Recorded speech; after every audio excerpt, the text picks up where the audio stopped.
বিশ্বের দূষিত শহরের তালিকায় ঢাকার অবস্থান 18তম।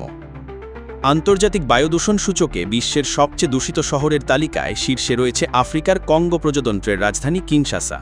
শহরটির বায়ুমানের সূচক বা AQI স্কোর 163, যা নাগরিকদের জন্য অস্বাস্থ্যকর। দ্বিতীয় ও তৃতীয় স্থানে রয়েছে যথাক্রমে বাহরাইনের রাজধানী মানামা এবং কাতারের দোহা। দুটি শহরের AQI স্কোরও 150-এর ওপরে, যা জনস্বাস্থ্যের জন্য মারাত্মক ক্ষতিকর। অন্যদিকে বাংলাদেশের রাজধানী ঢাকা আজকের তালিকায় রয়েছে 18 নম্বরে। সকাল 9টায় সুইজারল্যান্ড ভিত্তিক পরিবেশ পর্যবেক্ষণ সংস্থা IQAir-এর তথ্যে দেখা গেছে ঢাকার AQI স্কোর হল 81। বিশেষজ্ঞদের ভাষায় এই মান সহনীয় পর্যায়ে থাকলেও সংবেদনশীল গোষ্ঠীর মানুষের জন্য কিছুটা ঝুঁকি রয়েছে।